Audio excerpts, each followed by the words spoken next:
حدیث کی روشنی میں یہ بات سمجھ میں آتی ہے کہ رسول اللہ صلی اللہ علیہ وسلم اگر بار بار خطبے میں یہ سورت پڑھتے ہیں، فجر کی نماز میں پڑھتے ہیں، عید الاضحیٰ میں پڑھتے ہیں، عید الفطر میں پڑھتے ہیں، اور صحابیاں بار بار سننے کی وجہ سے اس کو یاد کرتی ہیں، تو اس کا کتنا اہتمام کیا جاتا ہوگا۔ اور کیوں؟ یہ واحد سورت ہے جس میں توحید کا بھی تذکرہ ہے، رسالت کا بھی تذکرہ ہے، جس میں انسان کی موت کا بھی تذکرہ ہے، اور انسان کی موت کے بعد کی جزا و سزا کا بھی تذکرہ ہے، اور قیامت کا بھی تذکرہ ہے، جنت کا بھی تذکرہ ہے، اور جہنم کا بھی تذکرہ۔ اللہ عز و جلال نے یہ مبارک سورت اتاری ہے۔ قاف والقرآن المجید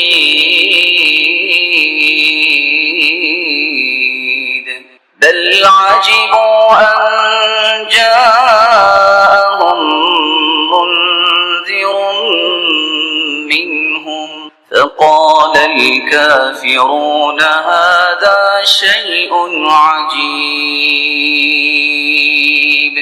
قاف والقرآن المجید، اللہ عز و جلال قسم اٹھا رہے ہیں قرآن مجید۔ بل عجبوا ان جاءهم منذر منهم، تعجب کر رہے ہیں کہ کوئی ڈرانے والا انہی میں سے آ گیا ہے، کسی اور کو آنا چاہیے تھا۔ فقال الكافرون هذا شيء عجيب، اور کافر کیا کہنے لگے ہیں؟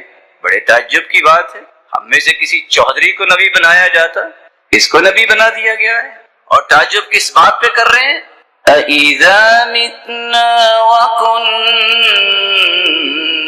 تُرَابًا ذَلِكَ رَجْعٌ بَعِيدٌ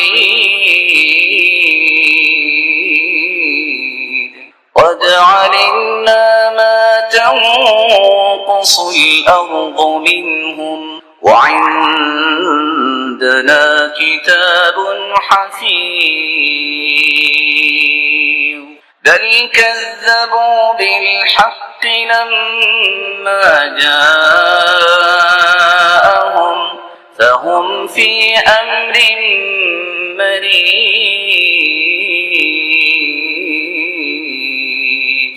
أإذا متنا وكنا ترابا ذلك رجع بعيد۔ یہ پیغمبر ہمیں یہ کہہ رہا ہے کہ مرنے کے بعد مٹی میں مٹی ہو جانے کے بعد دوبارہ اٹھیں گے؟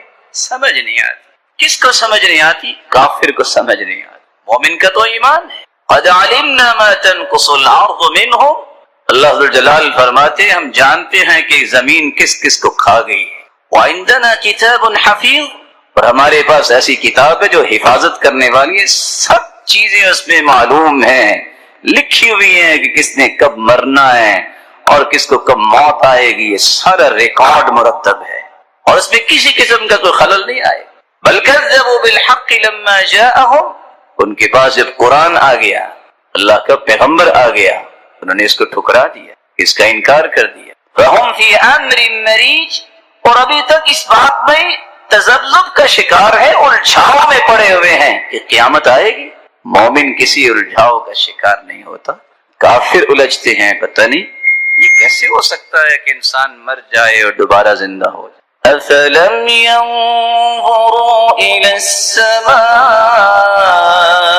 فَوْقَهُمْ كَيْفَ بَنَيْنَاهَا وَزَيَّنَّاهَا وَمَا لَهَا مِنْ فُرُوجٍ وَالْأَرْضَ مَدَدْنَاهَا وَأَلْقَيْنَا فِيهَا رَوَاسِيَ وَأَنبَتْنَا فِيهَا مِن كُلِّ زَوْجٍ بَهِيجٍ تَبْصِرَةً وَذِكْرَى لِكُلِّ عَبْدٍ مُنِيبٍ۔ اللہ ذو الجلال فرماتے ہیں کیا یہ آسمان کی طرف نہیں دیکھتے؟ ہم نے کیسے آسمان کو بنایا؟ دنیا جہان کا انسان جو بھی بلڈنگ بناتا ہے، چند مہینے نہیں گزرتے اس میں خلل ظاہر ہونا شروع ہو جاتے۔ اللہ نے بغیر ستونوں کے آسمان کو بنایا۔ اللہ ذو الجلال اپنی کبریائی اور عظمت کے دلائل دے رہے ہیں۔ دیکھا انہوں نے آسمان کو، کیا اس میں کوئی خلل، کوئی رخنا، کوئی دراڑ ان کو نظر آئی ہے؟ اور دوسری جگہ اللہ ذو الجلال فرماتے ہیں ثم ارجع البصر کرتین، اچھا ایک مرتبہ تمہیں نظر نہیں آیا کوئی خلل، دوبارہ دیکھ لو، ذرا ٹکٹکی لگا کے دیکھ لو، شاید کہ تمہیں کوئی خلل نظر آئے۔ تمہاری نظر ذلیل ہو کے واپس تو آ جائے گی، اللہ ذوالجلال نے جو کچھ بنایا اس میں کوئی نقص نکال نہیں سکے۔ وَمَا لَهَا مِن فُرُوجٍ، پھر آسمان کو ہم نے مزین کیا ہے، اور مزین کرنے کے بعد اللہ ذوالجلال فرماتے ہیں ہم نے اس کی تزئین و آرائش ایسی کی ہے کہ دنیا اس کی مثال پیش نہیں کر سکتی۔ ہم نے زمین کو پھر پھیلایا کہ زمین کو پھیلانے کے بعد یہ حرکت نہ کرے، ہم نے بڑی بڑی میخیں اس میں لگائی۔ وَأَمْدَدْنَا، اور ہم نے اس زمین کو پھیلانے کے بعد اس میں خزانہ بھی رکھے، اور اللہ ذوالجلال فرماتے ایسا ایسا اناج اس میں ہم نے رکھا کہ جس کو دل دیکھ کے دل انسان کا خوش ہو جائے۔ أَفَلَمْ يَنظُرُوا إِلَى السَّمَاءِ فَوْقَهُمْ كَيْفَ بَنَيْنَاهَا وَزَيَّنَّاهَا وَمَا لَهَا مِن فُرُوجٍ وَالْأَرْضَ مَدَدْنَاهَا وَأَلْقَيْنَا فِيهَا رَوَاسِيَ وَأَنبَتْنَا فِيهَا مِن كُلِّ زَوْجٍ بَهِيجٍ تَبْصِرَةً وَذِكْرَى لِكُلِّ عَبْدٍ مُنِيبٍ وَنَزَّلْنَا مِنَ السَّمَاءِ مَاءً مُبَارَكًا فَأَنبَتْنَا بِهِ جَنَّاتٍ وَحَبَّ الْحَصِيدِ وَالنَّخْلَ بَاسِقَاتٍ لَهَا طَلْعٌ نَضِيدٌ رِزْقًا لِلْعِبَادِ وَأَحْيَيْنَا بِهِ بَلْدَةً مَيْتًا كَذَلِكَ الْخُرُوجُ كَذَّبَتْ قَبْلَهُمْ قَوْمُ نُوحٍ وَأَصْحَابُ الرَّسِّ وَثَمُودَ وَعَادٌ وَفِرْعَوْنُ وَإِخْوَانُ لُوطٍ وَأَصْحَابُ الْأَيْكَةِ وَقَوْمُ تُبَّعٍ كُلٌّ كَذَّبَ الرُّسُلَ فَحَقَّ وَعِيدِ أَفَعَيِينَا بِالْخَلْقِ الْأَوَّلِ بَلْ هُمْ فِي لَبْسٍ مِّنْ خَلْقٍ جَدِيدٍ۔ ہم نے یہ آسمان جو بنائے ہیں پھر اس کو مزین کیا ہے، اگر کسی کو اللہ نے عقل دی ہے تو اس کو یاد رہنا چاہیے کہ اس جیسی کوئی چیز دنیا میں پیدا کرنے کے قابل نہیں ہے، کیونکہ سب کے سب اللہ کی مخلوق۔ تبصرۃ وذکری لکل عبد منیب، لیکن یہ اس کی قسمت میں ہوتا ہے کہ وہ نصیحت پکڑتا ہے اور اسے یاد رہتی ہیں یہ چیزیں، جس کو اللہ کی طرف رجوع کرنے کی اللہ ذوالجلال ہی توفیق دیتے۔ جو اللہ ذوالجلال کے ساتھ جڑ جاتا ہے وہی اللہ ذوالجلال کی کبریائی اور عظمت اور تقدس کے گیت الاپتا ہے۔ وَنَزَّلْنَا مِنَ السَّمَاءِ مَاءً مُبَارَكًا، ہم نے آسمان سے مبارک پانی کو اتارا ہے۔ فَأَنبَتْنَا بِهِ جَنَّاتٍ وَحَبَّ الْحَصِيدِ وَالنَّخْلَ بَاسِقَاتٍ لَهَا طَلْعٌ نَضِيدٌ، ہم نے باغات بھی اس پانی سے اگائے اور ہم نے اناج بھی اگایا، جس کو کھیتی باڑی کرنے کے بعد اناج گھر میں لے کے آتے ہیں، لمبے لمبے جو ہیں وہ کھجوروں کے درخت بھی بنائے، اور اللہ ذوالجلال نے تہ بتہ اس پہ کس طرح کھجوروں کے باغوں کو تہ بتہ اس کو پھلوں سے بھی نوازا، اور ایسے خوشے کہ جن کو دیکھ کے بھی انسان خوش ہوتا ہے اور کھا کے بھی خوش ہوتا ہے۔ رزقا للعباد، یہ ساری کی ساری کس کے لیے ہیں؟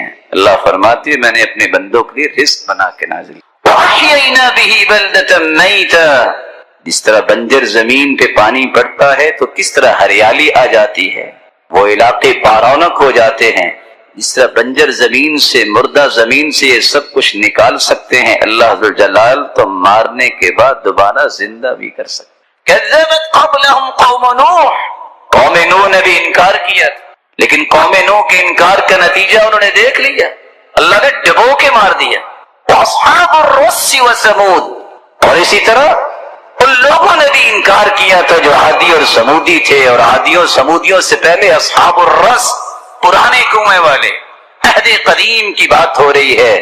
اور بعض مفسرین تو لکھتے ہیں کہ اصحاب الرس ایسی قوم بھی تھی جنہوں نے اپنے پیغمبر کو کنویں میں پھینک دیا تھا۔ وعاد وفرعون واخوان لوط، فرعونیوں نے بھی انکار کیا تھا، اور لوط علیہ السلام کی قوم نے بھی انکار کیا، لیکن اس انکار کا نتیجہ کیا نکلا؟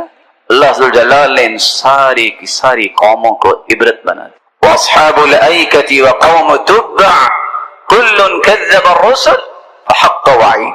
واصحاب الایکہ، یہ جنگل والے جو ہیں، اور سیدنا اللہ کے پیارے پیغمبر کو مدین کی طرف بھیجا شعیب علیہ السلام، اور ایک ہی قبیلے کی دو شاخیں تھیں، یہ جھنڈ کے جھنڈ جہاں باغات تھے اور جنگل بھی ایسے گھنے تھے، اللہ نے ان کی طرف بھی شعیب علیہ السلام کو بھیجا، لیکن دونوں نے ہی اپنی اپنی عادات کی وجہ سے اللہ کے عذاب کے مستحق ہونا اپنے آپ کو ٹھہرایا۔ ساتھ ہی اللہ ذوالجلال پھر فرماتے ہیں، یہ انکار کر رہے ہیں کہ قیامت نہیں آئے گی، افعینا بالخلق الاول، کیا ہم نے جو پہلی مرتبہ پیدا کیا ہے تو نعوذ باللہ تھکاوٹ ہوگی؟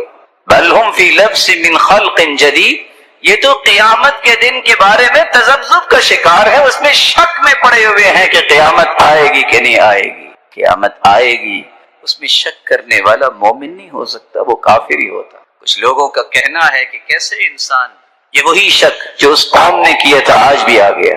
ایک شخص سمندر میں ڈوب جاتا ہے، قبر تو بنتی نہیں تو حساب کیسے؟ ایک شخص تو جہاز میں ہوتا ہے، جہاز کریش ہو جاتا ہے تو وہ کہاں ہوتا ہے؟ صحیح بخاری کو کھول کے دیکھیے، اللہ کے رسول صلی اللہ علیہ وسلم نے فرمایا، ایک شخص نے اپنے بچوں کو جمع کیا اور کہتا ہے کہ بتاؤ مجھ سے سچی محبت ہے کہ نہیں؟ کہا کیوں نہیں؟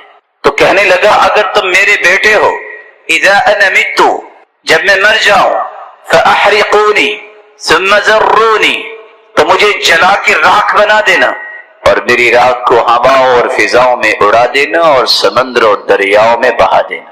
بیٹوں نے ایسا ہی کیا، راکھ بن گیا، بہا دیا گیا، اڑا دیا گیا۔ اللہ کا حکم ہوا اور اس راکھ کو جمع کیا گیا، دوبارہ اللہ نے اسے بندہ بنا کے کھڑا کر دیا، پوچھا بتاؤ یہ تم نے کیوں کیا؟ لما صنعت هذا، اور میرے بندے تو نے یہ کام کیوں کیا؟ وہ کہتا ہے فارق منک یا رب، میرے رب تجھ سے ڈرتے ہوئے کہ گناہ اتنے تھے کہ میں سامنا کیسا کروں گا۔ اللہ فرماتے ہیں تم ڈر گئے ہو، جاؤ میں نے معاف کر۔ جو میرا مالک راکھ کو جمع کر کے انسان بنا سکتا ہے، وہ انسان کو دوبارہ قیامت کے دن کیسے نہیں اٹھا سکتا؟ وَلَقَدْ خَلَقْنَا الْإِنسَانَ وَنَعْلَمُ مَا تُوَسْوِسُ بِهِ نَفْسُهُ وَنَحْنُ أَقْرَبُ إِلَيْهِ مِنْ حَبْلِ الْوَرِيدِ إِذْ يَتَلَقَّى الْمُتَلَقِّيَانِ عَنِ الْيَمِينِ وَعَنِ الشِّمَالِ قَعِيدٌ مَا يَلْفِظُ مِنْ قَوْلٍ إِلَّا لَدَيْهِ رَقِيبٌ عَتِيدٌ وَجَاءَتْ سَكْرَةُ الْمَوْتِ بِالْحَقِّ ذَلِكَ مَا كُنْتَ مِنْهُ تَحِيدُ وَنُفِخَ فِي الصُّورِ ذَلِكَ يَوْمُ الْوَعِيدِ وَجَاءَتْ كُلُّ نَفْسٍ مَعَهَا سَائِقٌ وَشَهِيدٌ لَقَدْ كُنْتَ فِي غَفْلَةٍ مِّنْ هَذَا فَكَشَفْنَا عَنْكَ غِطَاءَكَ فَبَصَرُكَ الْيَوْمَ حَدِيدٌ وَقَالَ قَرِينُهُ هَذَا مَا لَدَيَّ عَتِيدٌ أَلْقِيَا فِي جَهَنَّمَ كُلَّ كَفَّارٍ عَنِيدٍ مَنَّاعٍ لِلْخَيْرِ مُعْتَدٍ مُرِيبٍ الذي جعل مع الله إلها آخر فألقياه في العذاب الشديد. رسول اللہ صلی اللہ علیہ وسلم نے فرمایا کہ ایک شخص من توضأ یوم الجمعہ فبها ونعمت، ایک شخص بیمار ہے لیکن غسل نہیں کر سکتا، وضو تو اسے کرنا ہی چاہیے، اگر مزید استطاعت ہے تو سر کو کم از کم دھو لے. ومن اغتسل فالغسل افضل، اور اگر غسل کر لے تو یہ افضل ہے. رسول اللہ صلی اللہ علیہ وسلم نے دوسرا ادب یہ سکھایا، تم گیدرنگ پہ جاتے ہو، شادیوں پہ جاتے ہو، بڑے بڑے مہنگے پرفیوم استعمال کرتے ہو، ہونا چاہیے، گناہ نہیں، اہتمام کرنا چاہیے. خوشبو اللہ کے رسول کو پسند تھی. حبب الی من دنیاکم، لوگوں تین باتیں تو دنیا میں مجھے پسند ہیں. پہلی چیز حبب الی من دنیاکم الطیب، سب سے زیادہ پسندیدہ چیز وہ خوشبو ہے. وجعلت قرۃ عینی فی الصلاۃ، اور میری آنکھوں کی ٹھنڈک اللہ تعالیٰ نے نماز کو بنا دیا. اور تیسری بات المرأۃ الصالحہ، نیک عورت دنیا میں مجھے بہت پسند ہے. رسول اللہ صلی اللہ علیہ وسلم نے فرمایا دوسرا ادب یہ ہے غسل کرنے کے بعد خوشبو لگاؤ.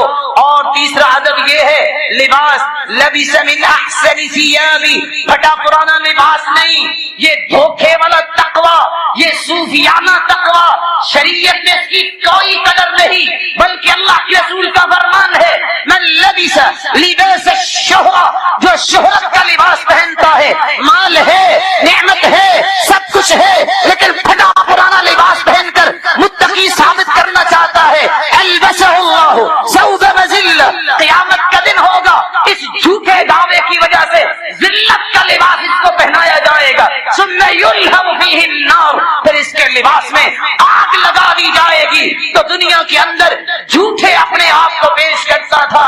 اللہ کے پیغمبر کا فرمان ہے ان اللہ یحب ان یرى اثر نعمتہ علی عبدہ، اللہ اس بات کو پسند کرتے ہیں جس کو نعمتوں سے نوازا ہے اس نعمت کا وہ اظہار کرے. اگر شادی پہ اچھا لباس پہن سکتا ہے، منگنی پہ جاتے وقت پہن سکتا ہے، کھانا کھانے کے لیے پہن سکتا ہے، یہ عید کا دن ہے، سب سے اچھا لباس جمعے کا دن پہنے، غسل کرنے کے بعد اچھا لباس پہنے، خوشبو لگائے، والسواک اور مسواک کرے.